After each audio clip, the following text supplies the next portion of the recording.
पर इन्होंने तो दिल्ली दरबार में नाक रगड़ने अभी तो, और फिर विधायक बनने के बाद भी फैसला दिल्ली दरबार करता है इनका। तो लोकसभा के इलेक्शन के बाद हमने अपना संगठन बंद कर दिया था। अब नए सिरे से नई जिम्मेवारियां दी गई है और बाकी का संगठन भी साथ साथ और बना रहे हैं, जिसमें राष्ट्रीय कार्यकारिणी भी, प्रदेश कार्यकारिणी भी, प्रदेश के दूसरे पदाधिकारी भी, निरंतर आपके सामने लिस्ट आती जाएगी। और उसके साथ साथ हमारे चुनावी कार्यक्रम भी शुरू हैं। जैसे दिग्विजय अपने डबवाली विधानसभा क्षेत्र में लगा हुआ है, दुष्यंत उचाणा में लगा हुआ है, अमरजीत चुलाना में लगा हुआ है, राजदीप दादरी में लगा हुआ है। इस तरीके से हमने लगभग 20 ऐसे प्रत्याशी पहले से छांट करके उनको अपना काम सौंप रखा है। वो अपने अपने क्षेत्र में काम लगे हुए हैं। बाकियों से भी कहा गया है कि वो प्रत्याशियों का चयन करके हमें दें, ताकि जल्दी से जल्दी उनकी ड्यूटियां लगाएं और अपना काम शुरू करें। इसके साथ साथ 5 तारीख को हमारा INSO का स्थापना दिवस सिरसा में मनाया जा रहा है। इसके बाद निरंतर कॉन्स्टिट्यूंसी वाइज प्रोग्राम मेरे भी हैं, दुष्यंत के भी हैं, नैना के भी हैं, हमारे प्रदेश अध्यक्ष के भी हैं, दूसरे साथियों के भी, जो निरंतर चलते रहेंगे। सर, जिस तरीके से सक्रिय हैं दुष्यंत चौटाला जी हैं, उचाना से हैं, दिग्विजय डबवाली से हैं, क्या माना जाए इनको यहीं से टिकट कंफर्म मिलेगी या संगठन अभी विचार विमर्श करेगा? कोई विचार नहीं। मैंने आपको जिन लोगों के नाम बताए वो तो ऑलरेडी कंफर्म कर चुके हैं। जो 4 नाम आपके सामने मैंने एक्सप्लेन किए हैं, अमरजीत ढांडा का, दुष्यंत का, दिग्विजय का और राजदीप फोगाट का, इसी तरीके से अटेली में हमारे प्रत्याशी होंगे तो उनके लिए भी जल्दी घोषणा कर दी जाएगी। इस तरीके से निरंतर कार्यक्रम चलते रहेंगे। सर, कांग्रेस पार्टी भी लगातार चुनाव प्रचार कर रही है। दीपेंद्र हुड्डा है, वो अलग से कार्यक्रम कर रही हैं, शैलजा अलग से कार्यक्रम कर रही हैं। क्या लगता है? हर पॉलिटिकल पार्टी अपने अपने काम में लगी हुई है। सारे राजनीतिक दल तैयारियां कर रहे हैं, चुनाव के दौरान करते ही हैं। बीजेपी कांग्रेस पहले अपना संगठन तो बना ले।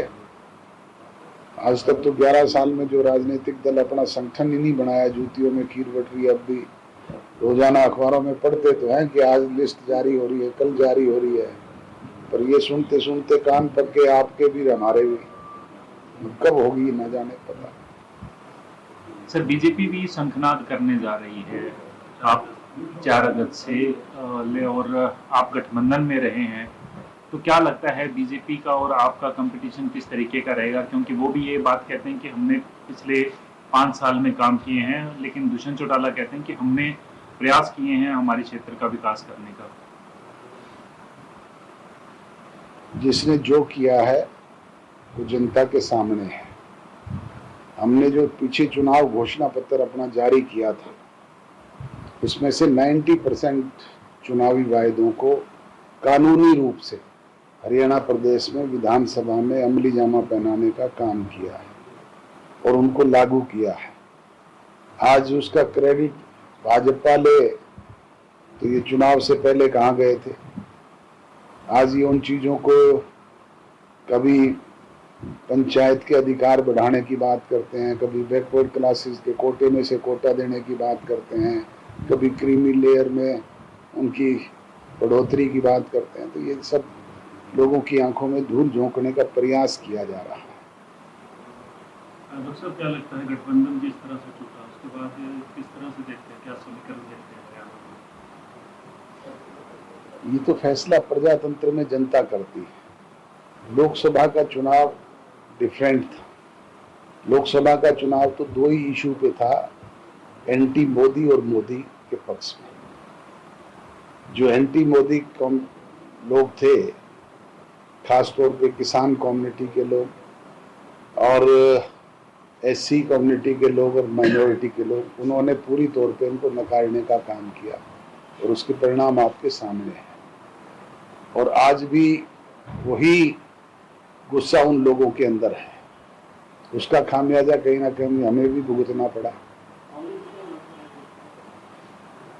विधानसभा में किस तरह से देखते हैं बीजेपी की परफॉर्मेंस? हम अपना काम कर रहे हैं, लोगों के बीच में फील्ड में जा रहे हैं और निरंतर लोगों को अपनी पार्टी की नीति, कार्यक्रम और प्रोग्राम के अलावा जो नए प्रोग्राम लेकर के आएंगे उनसे भी अवगत कराने का काम करेंगे। बाकी निर्णय करना तो प्रजातंत्र में जनता का काम है। अब किसी के दावे करने से, मोदी जी छाती पे हाथ मार के कहते थे 400 पार, रह गए 240 से भी नीचे। आज भूपेंद्र हुड्डा कहते हैं कि 70 सीटें लेकर के सरकार बनाएंगे। मैं ये पूछना चाहता हूं कि भूपेंद्र हुड्डा जी, पहले आप अपनी टिकट तो कंफर्म कर लो। कांग्रेस में तो टिकट भी पार्टी हाईकमान देता है, यहाँ तो मैंने अपने सिग्नेचर से देनी है, साथ में पंडित जी के सिग्नेचर होंगे, हमने जारी करनी है और लोगों के बीच में खड़े होकर के कर देते हैं हम तो। पर इन्होंने तो दिल्ली दरबार में नाक रगड़ने, अभी तो पता नहीं किसको दी जाएगी किसको नहीं दी जाएगी, और फिर विधायक बनने के बाद भी फैसला दिल्ली दरबार करता है इनका तो।